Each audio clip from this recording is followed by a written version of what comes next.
Hey folks, welcome back to another video here on War Room 2nd Edition. In this video, I am going to be going over Phase 3 of the turn order, or of the round order, I guess. The previous video did Phase 1 and 2, so Phase 3 here is basically resolving all the movement options. You can see here over on my OMP chart, I have made all my, or I have written all my orders down, and I have bid for oil. Um,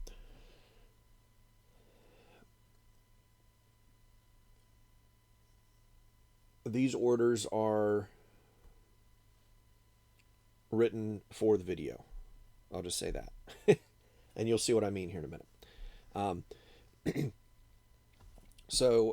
during the move phase, so at this point, every player has written their orders on their OMP charts. Everything's finalized. And we're ready to start the phase 3 movement. So what you would do is you would hand your chart to an opposing player, and they're going to read off your orders here. Now, before this takes place, back in phase 2, you would have determined turn order. So you see I bid 2 oil. I would have had to pay that 2 oil, and then most likely somebody may have bid more, may have bid 3.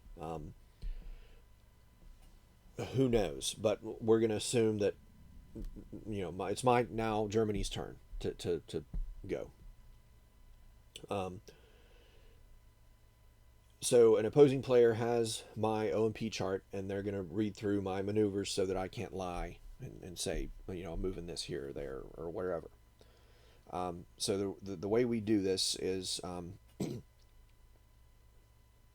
before we get started with any kind of movements, before we get started going through those orders, we need to go to each embattled hotspot. So if we have an embattled hotspot token out there, these all need to get flipped over to that side. That indicates that a battle is going to take place this turn.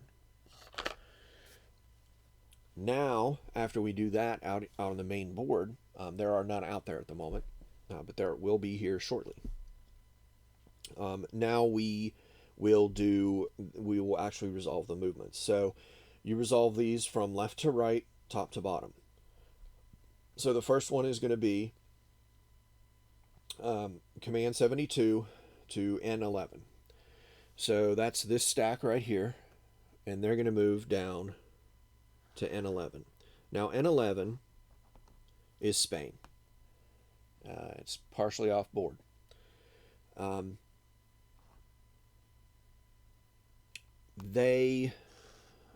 It's a neutral territory. So there's going to be a battle here. There's going to be a garrison that I'm going to have to attack. So what I will do is I will take a hotspot token and place it now in Spain to indicate that there's going to be a battle here. So that's command number 1. Command number 2 is to move, or order number 2 is to move command 11 to B1.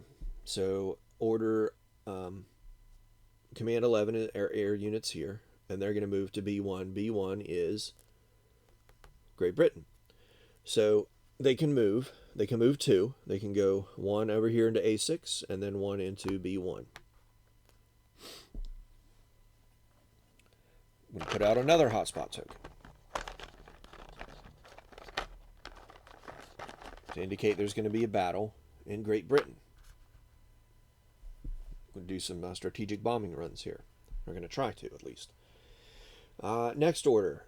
Next order. Command 33 to R6. Command 33 is over here, and R6 is over here. Now, this is an example of an order that will be automatically canceled because it is illegal.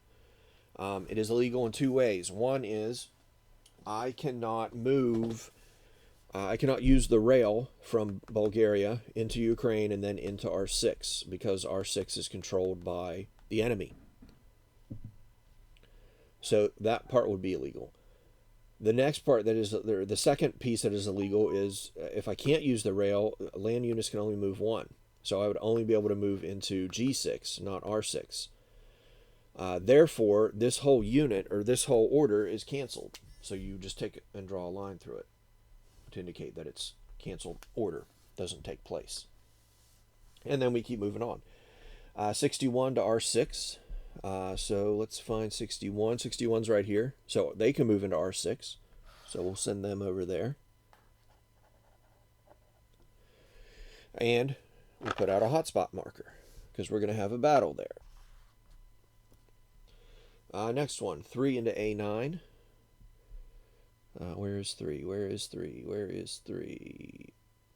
I just made these and now I forget where they're at. Oh, it's here. It's a naval unit. Should have known that by A-9. So the land unit or the land territories are already always just letter and number, and then the C ones are letter dash number. So they're going to move up here. Now, we will place a battle token or hotspot token here as well. There are no units here at the moment. America could send over their unit over here in here. Or if they don't, there is a convoy here that could be raided by the submarines that I just sent in here. Next unit is 5 to A13. So here's the 5th Naval, and they're going 13. Yep. 1, 2. So they can move 2. The other unit only had to move 1, which is fine. Now it's important to note that I went through A14 to get to A13, but technically if there was an enemy here, I could have gone down to A16 and then shot across to A13. I would not be able to go north because I would have to come up into A6, and I'd need 3 moves to get over there. Actually, no, wait, there's it's over here. I could go into A7 from here, but there is enemy here, which I would have to stop. So what I could do is I could have moved up here into A13 if I decided to.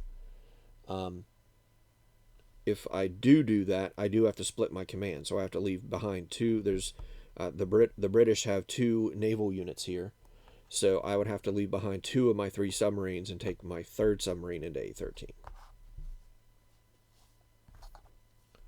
But as it stands, I was able to get there. Then we go to the last row here, which is Command 12 to B1. So Command 12 is here, and they're going to fly 1, 2 down to B1. And there's already a hotspot token there, so we don't add another one. Then we're going 49 to B5, and 49 is down here. So we're going to move them over here to B5, and we'll put out a hotspot marker. Indicate there's going to be a battle there. And then we're doing 61 to R5. Now wait a minute, I've already moved 61. I can only assign 61 an order once. So this command, or this order, gets nullified. So I was actually only be able to use 7 of my 9 potential orders. So that's it. That's the movement, and you're gonna do that in turn order. So first player resolves all of their movement first, then the second player goes, then the third player goes, then the fourth player goes, etc. Now let's talk about a few things. 1. After I moved each of these air units, I needed to put an air tag on top of them to indicate that they will move again in phase 5. So those 2 air units that got moved, they have the arrow tags on top of them now to indicate they will be moved again during phase 5. I should have done that as I moved them. A couple other things to note. You can cancel any of your orders at any time, even if they are not illegal. If they're illegal, you have to cancel them, obviously. But if I, let's say I had an opponent that went before me and I decided, well, I don't really want to move, I don't really want to carry out this move based off of what they did, I could cancel that order and just not do it. it causes me to lose an order, but it is what it is. Partial movements are not allowed, except if you're being pinned. We kind of talked about that with the naval units here. But if you can't complete usually if you cannot complete a movement in whole, you cannot do it.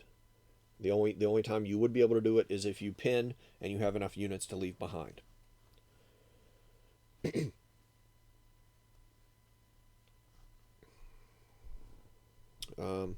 You can split commands during movement, but only for pinning. If you are forced to split your command due to pinning, and you have no commands left over to actually apply, the whole order is canceled, and you cannot do it. We placed our hotspot markers, and we did so in the garrison force down here in Spain. We placed one out on the potential convoy raid over here.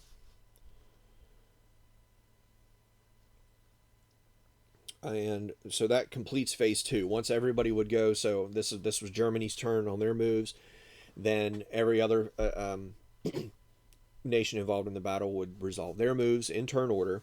And then once all that has finished,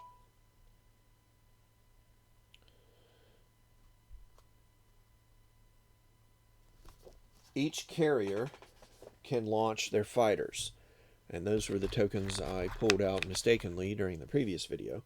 Those are these tokens. They are double-sided. They show a little plane, one side for the Axis, one side for the Allies. So any carriers that are out, and I don't see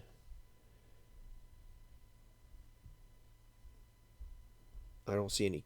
There's one carrier. The United States has a carrier out here. They're the green naval units. So let's say the United States they could place their their carrier aircraft token in the space they are in or in any adjacent space. So they could have sent it here if they wanted to try to do a battle with these submarines. They're probably not going to win, but at the end of the round, those tokens are going to come back. They're going to be pulled off the board basically, and each carrier has an unlimited supply of planes. You're going to be able to put out one and only one carrier plane for each movement phase.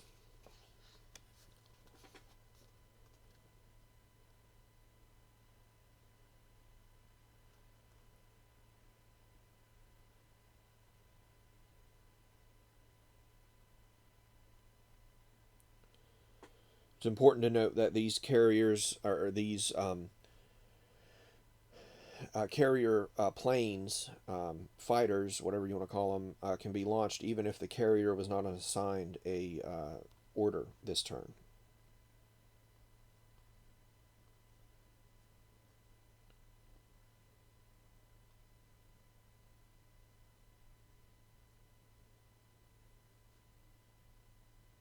They will participate in combat as normal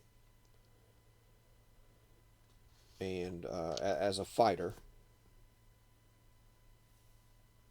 and they will then be removed from the board, whether they are eliminated or not. That's the last thing for phase 3 for the movement phase. You put your plane tokens out there. I'm not going to have America do that just for the sake of being able to resolve this raid in the next video. So that covers this phase. That covers phase 3, which is the combat phase, or the movement phase. Combat phase is coming up, phase 4. We will continue with this. We'll resolve these battles, and then we'll finish out the rest of the map, or the rest of the turn sequence, as though everybody else is already gone, even though for this scenario, basically just I'm going to have Germany go, or play. I'm not going to play as the Russians or the United States or Great Britain or Italy. So, um, until next time, where we will cover some of these battles, and I'm going to have to figure out how to make room for all of these boards, for the battle board and the morale board. Anyways, I might wait and do that video later today, possibly tomorrow. Either way, thanks for watching, guys. This was Phase 3, Movement Phase for War Room 2nd Edition.